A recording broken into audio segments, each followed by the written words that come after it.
Najeriya a kudu ma muna ganin kana shiga cikin su ana wannan. A kwanakin ba akwai wani dan uwana ana kiran shi Marafa Niger Trade.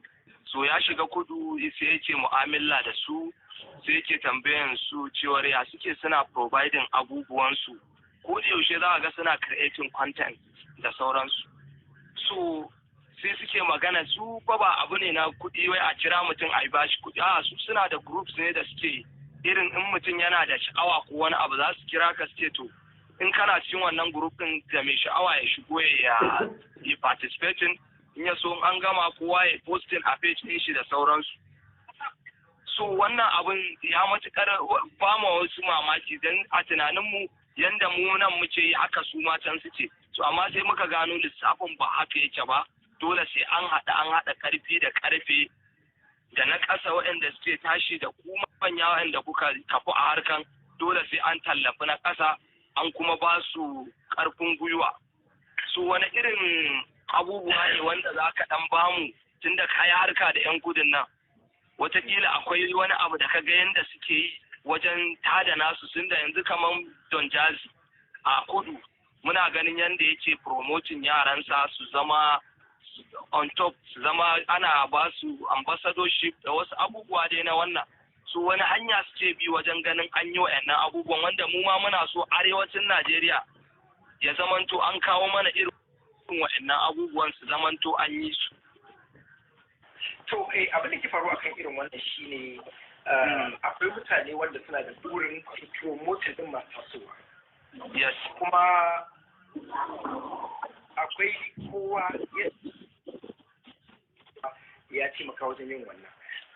To amma wani lokaci matsalar da ake fuskanta shi ne kokarin yin wannan gajen haƙuri yakan sa wa lokaci ga cewa wasu ba su tsaya sun kai zuwa inda ake so su kai ba.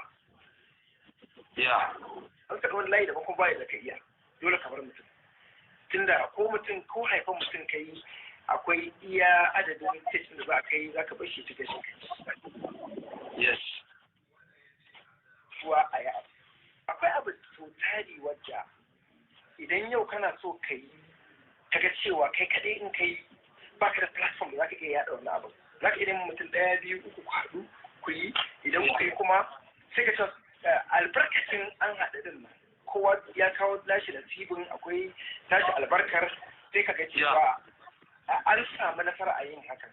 Sannan kuma kamar yadda ka faɗa mu ma wanda muke kafa yanzu ka kamar ni page na an ka lura a Instagram kusan kowa abubuwan sun na sawa kuma iya turo mu sosai da kai da encouraging saboda ba komai bane hanya ce wanda ya kamata a ce mun taimaka masu tasowa sun kai wato matsayin da suke bukatar su kai domin masana'antar tana da dama da ta bayar wanda yana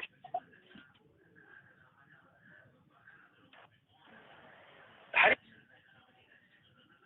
yanzu kusan zan ce ba mu ma shi ko kashi zan ce 30 ma cikin irin abubuwa na baiwa da kuma dama wanda muke da shi a nan arewaci ba. Saboda arewacin Najeriya muna da content, akwai yaruka daban-daban, akwai al'adu daban-daban a nan arewaci, sannan kuma akwai al'umma mai ɗimbin yawa wanda kusan population Najeriya aka duba kashi 65 a nan yake. To kaga ya ce mutane arewa sun samu wannan. Bayan da haka kasashen da suke makwatan kamar irin su Nijar, su Chad, su Ghana, su Benin, duk abubuwan nan arewacin Najeriya kusan shi ne yake zama kamar jagaba su koyi wutan nishaɗantarwa.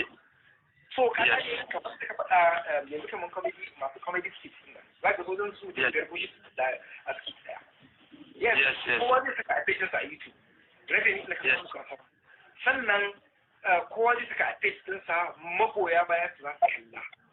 Yes. Kusan zan ce in an ka zo yanzu kamar bangaren fim a da a masana'antar nan muna da irin wani abin za ka ga producer da ke tana da yawa wannan taimaki wannan ya sa talaba sai da wannan taimaki wannan ya sa talaba sai da mu a zamanin da muna yin wani abu wannan zamanin da ya zo da wani cigawa da ba a yi amma gaskiya abu ne mai kyau a ce ana yin wannan domin kamar da kake da yaro kan tashi in dai aka ba da wannan goyon kayan to insha Allah su ma na kasa za su tasu insha Allah. To gaskiya sarki muna godiya kwarai da gaske kuma ga ewan ba shi ma yana da abin da zai ce game da sarki.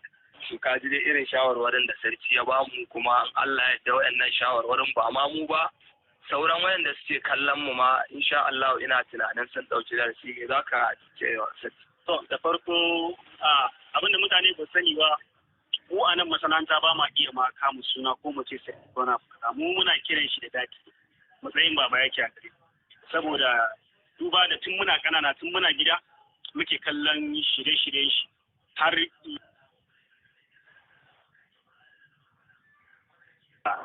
cin ana nan ana tafiya tare da shi, kuma duk wani maximum support yana bamu ya ga shawarwari.